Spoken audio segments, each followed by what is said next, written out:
of Islam about 10th century ago, because there were a large number of mujtahids in Sunni Islam.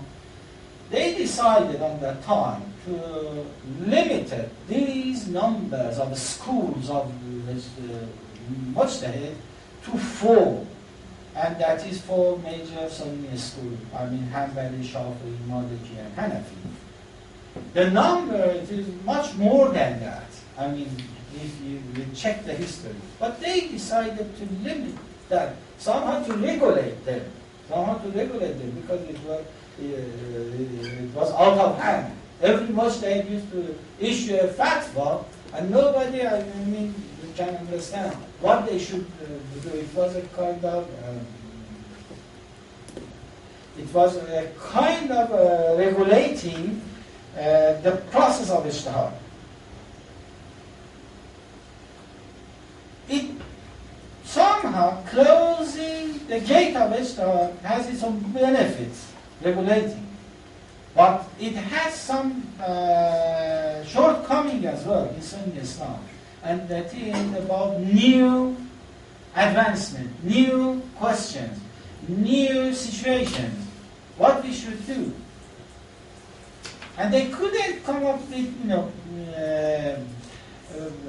definite answer to these questions which satisfy the mind of, the question. Wahhabi, one of the principles, they are totally against the Mu'tazila, but still they call for ijtihad as well. If you check, you and read Muhammad ibn Abdul Wahhab's books, he called for that as well. And he said one of our difficulties is that nobody allows us to rise and to come with new ideas.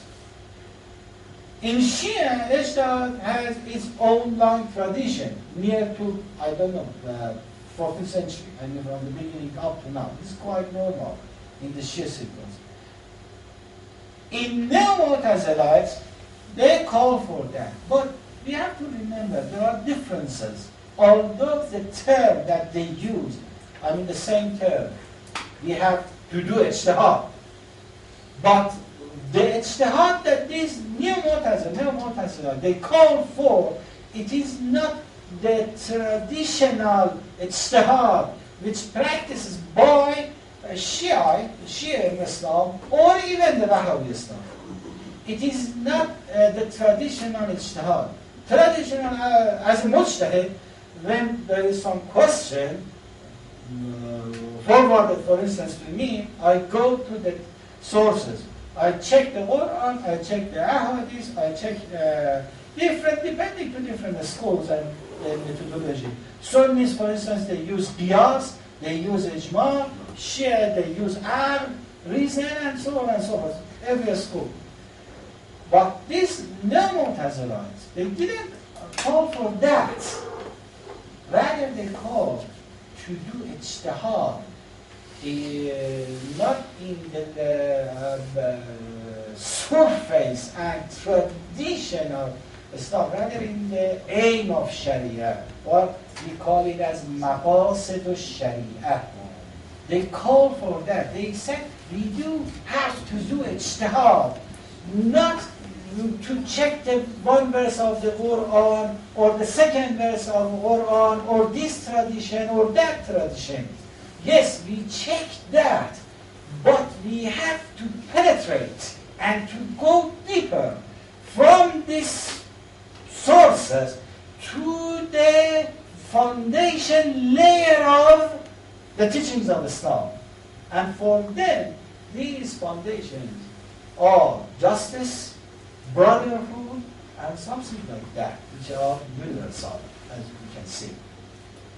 And for them, if we want to reform Sharia, for instance, or Islamic thought, if we follow the ordinary or traditional method of the previous generations of jurists, fuqahas, Muslim scholars, if we want to follow them, it is a dead end. It's a closed road. we cannot modernize. How we have to modernize? They said, because Islam, and their understanding is that Islamic sources, all of them, belongs to those period of time. But these sources has a foundation, a deeper layer, and we have to find that. And as I said, according to them, the foundation for the social practice of Muslims, for instance, is justice. And whatever goes with justice, it is acceptable. And whatever at our present time, it is not according to the justice that we understand it by our reason. Remember that they believe in the ability of human reason to reach to the truth or reality. And I mean by that, the difference between Shia Ijtihad and, or as I said, even Wahhabis, again, between Shia and Wahhabis, there is too much differences. But they are much similar together in that respect in comparison to these neo-Mu'tazilite scholars. What?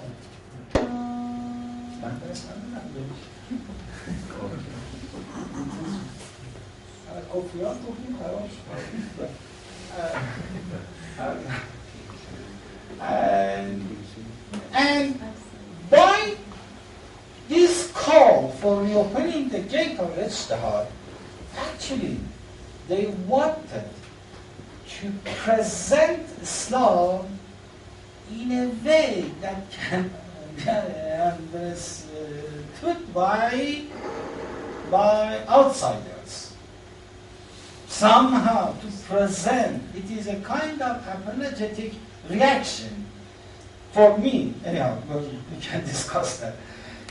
And they are very well known by tendency toward reformation or Islamic Protestantism.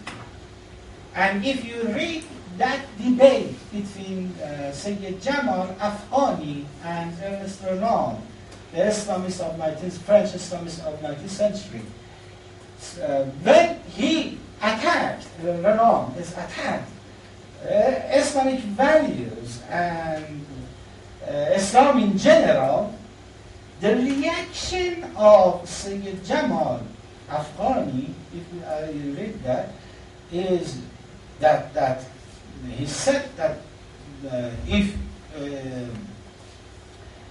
he called for a kind of reformation like the event of Protestantism in Christianity.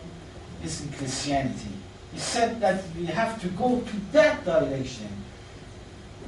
And somehow, Sayyid Jamal, according to my understanding, is the first one who went in that direction.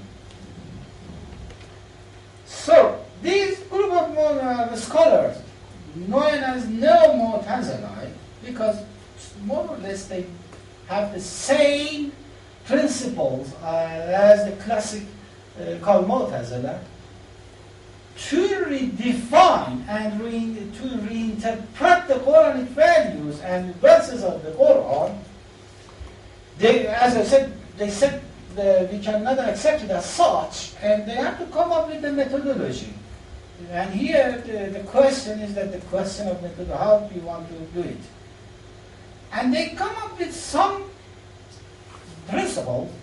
One is and very important, redefinition of that or revelation of the Quran. For mainstream Muslims, through the history, Quran is the word of God, Kalamullah.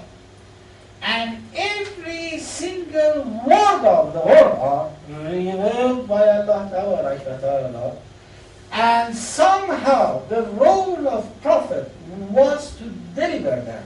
That's it. Not a single even Arab, Fatha Zanna Kasra is by prophet. Even the type of recitation, already it is not by prophet. It is all divine. But for this, and if it is so, it is quite difficult to, reinterpret the literal meaning as, it is quite difficult and sophisticated. And this group of scholars, known as No-Mu'tazila, they redefine the meaning of wahy or revelation, the meaning of kalamullah somehow, to make it the revelation, the outcome, the revelation which is available to us or to Muslims as a Quran, to make it historical, not universal for every time and every place and every up to the time of Qiyamah or hereafter. And still we do have this debate between Muslims, and for instance, very famous scholar of Pakistan, Iqbal Lahori, I'm sure that you heard his many of the International figure in Islamic thought. He did so. He used this idea to redefine the revelation. He said, the revelation from Allah Ta'ala to the heart of the Prophet, it is a simple concept, simple, without any details in it, without any wording. It is a kind of feelings, and the term that he uses is feeling. It's a kind of feeling. And Prophet, in different contexts, according to Iqbal, having this feeling, revealed feeling, in different contexts, he responds and reacts in different ways, which is called Sunnah of the Prophet. Sunnah al-Nabi. His practices, sayings, and whatever. And these wordings, it is Prophet wordings, not divine revelation. Meaning, and definitely it is clear, I think the result will be clear, that the present Quran, it is not word by word from revelation. It is a production of the mind of Prophet based on that simple revelation, which is simple without any details. And they have, anyhow, it is, as I said, it's a question of methodology. How we have, because they have, anyone to do some changes, they have to come to defend their approach and to come up with a new methodology. The second principle, or I don't know, the third one, fourth one, they defend that, this group of scholars, No-Mu'tazila, they defend this principle of the old classic Mu'tazila, that is about creation of the Quran, Hudus al-Quran. And for them, Hudus al-Quran doesn't have the same meaning as the classical Mu'tazila. They come up with a new definition for that. And that is that the Quran revealed gradually. The revelation was simple, but Prophet through 23 years, in different situations, Quran has come to emerged. And because of that, it is a text belonging to that situation. The other principle that they defend is it is about the free will of human beings, and also critical analysis of hadith. Again, I explained that already. and also ta'wil, because Sunni Islam, they do not believe in ta'wil. They reject ta'wil categorically. Ta'wil is one of the particularity of the Shia and the Sufis. And some Sufis, but non-Sufi Sunni Muslims, they are against ta'wil. For instance, Fakhr Razi, a very major figure in Islamic thought, is quite explicitly against ta'wil in his Tafsir al-Kabir. It is a very detailed tafsir, our interpretation of the Quran. But these scholars, no Mu'tazila, they developed and they accepted this principle simply to use it as a tool to really understand the verses of the Quran. And the last one, I think, these group of scholars, Neo-Mu'tazila, they are very optimistic about Western values, culture, civilization for them. And the reason is that, for them, Western culture, civilization is the fruit of the human reason.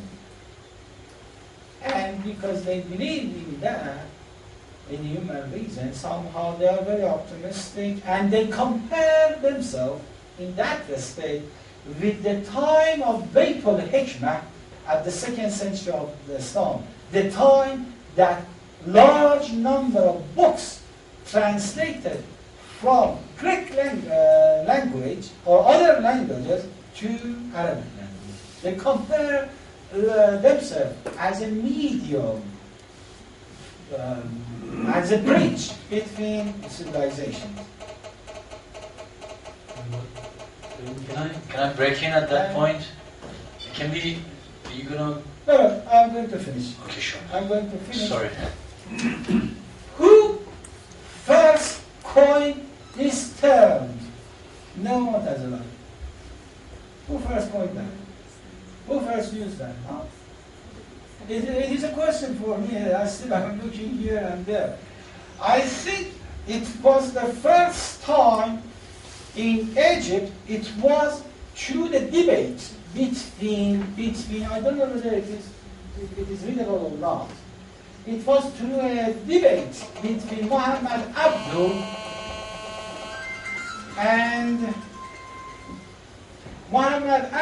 and one Sheikh of Al-Azhar.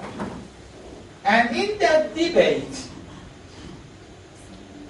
this Sheikh Ulaysh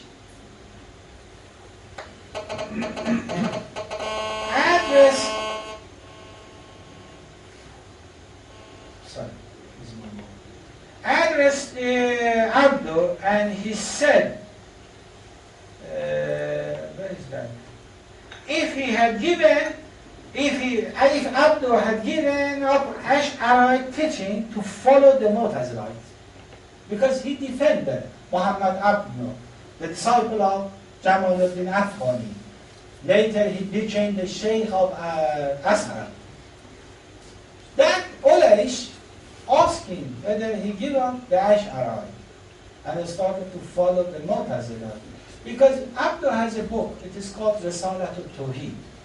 In that book, he defended all, in one way or another, principles that I have mentioned, most of them. He defended Hudus al-Quran, he defended the ability of human reason, he defended the free will, he criticized ahadith, sayings of the Prophet, not the saying of prophets. He said that there are so many fake ahadiths, and this and that. And he was very optimistic about the Protestantism movement in Europe. He spent some years in Paris, he was in London, he translated a book of European educationists to Arabic language, and so on and so forth. In India, the first person who, they were contemporary to each other. I mean, in Egypt, in India, these we have this Ahmad Khan, Sir Syed Ahmad Khan, very famous scholar of India. He defended his principles as well. We don't know, at least I don't know, whether they knew about each other ideas and whether one of them was under an influence of another, or it was, two separate method of thinking. And one of his disciples, Amir Ali, he is the author of a book about a century ago. It is called Esprit of Islam. Esprit of Islam. And in that book, I think he was Shia. I read that book. I downloaded from archive.org. Everybody knows archive.org anyhow. I downloaded from that and read that. I think this Amir Ali was Shia. He quite clearly, about more than a century ago, he called himself that I am no more person. Charles C. Adams in modernism in Egypt, he was an American scholar. He was in Egypt in last century, 20s and 30s somehow. He did his PhD there, and he wrote a book. In that book, he noticed that as well. And we do have different scholars, different countries. We do have this Harun Tasushi. Am I right? Harun Tasushi? From Indonesia. No, Khalis Majid. No, Khalis Majid, I know him. Harun Nasution. Harun Nasution. Nasution? Harun Nasution. I think I spelled it. Harun Nasution. Nasution. I correct that later. Harun Nasution. And there is a book, it is called Defenders of Reason. One chapter of that, it is about this, by Charles C. Martin, about this Harun. Yeah, he declared himself. I know, Harun what? Nasution. Nasution. And we do have this Nur Khalis Majid, and the most famous one who used to write in English language quite extensively is Fazlur Rahman.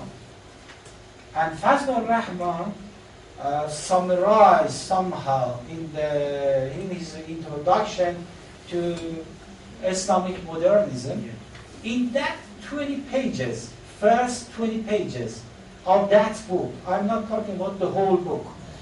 He has a very, very, very short introduction, but very important for me. And he explained these methods. And also in his other articles. And we do have some others. In Egypt, we do have, for instance, Abdu, as I said, and Hassan Hanafi, and Nas Hamed Abu Zayd. Abu Zayd, he passed away about a year or two. He was in, about the controversy around him, and he went to exile to Germany. He was there and passed away there. And also he proclaimed himself as a no more Hazalite or different. And he wrote his thesis about falsafat al-ta'wil in the Mu'tazila, the philosophy of ta'wil according to the Mu'tazila thought. Anyhow, I tried to explain about this school and this trend with no Mu'tazila between Muslims and the way that they try to utilize human intellect to reinterpret Islam and Islamic teachings. Thank you very much. Easy question, please. No, it's not a question, it's just introduction of some comment that you may elaborate on that. The reason I'm performing this part is that I would unfortunately be deprived of attending the rest of the lecture as I have some appointment to leave. What I want to say that as I have been following the whole series of discussions here, I'm quite familiar with the different corners of ideas and intellectual comments which may have been discussed or may not. Fortunately, you did not limit yourself only to discuss Mu'tazilites. Rather, you mentioned the historical background and then moved to the new Mu'tazilites. And this is something that many of us are facing in modern time. Going through the intellectual efforts of different categories of new Mu'tazilites, you mentioned their motive. In all of them, there was some quest of compatibility with the modern life, which is unavoidable for us, however we are living in that area. You said a very interesting point, said that in the classical Mu'tazilites, the main team of administration of Al-Ma'mun were Mu'tazilites. This means that, and we know that the time of Ma'mun was the most flourishing and the most active period in scientific development, philosophical developments. Lots of rational disciplines has been developed on that time in the Islamic society, and the foundation of Bayt al-Hikmah, as you mentioned. This is the point why those Mu'tazilat were consisting the main team of administration of that very large empire. Can we say that the reason was that because they were believing that they could perform rational thinking, they could do that job, otherwise they couldn't? To run such a large empire, they do need people who could rely on their rational understanding. Perhaps that was the raison d'être of presence of that team in the Ma'mun administration. Having this point, now we come to the modern time. You mentioned, for example, a personality like Iqbal Lahori, who was, in accordance with your definition, he was a new Mu'tazilite. He was trying to introduce some kind of new Protestantism in the Islamic world. He was a rational figure in the Islamic world. He was educated in Britain. On the other hand, he was very fond of Jalaluddin Rumi, whose base of ideas were Ash'arite. We know that most of our mystics of Urafa were inclined toward Ash'arite type of thinking. At the same time, within the realm of that kind of Ash'arite approach, they are introducing a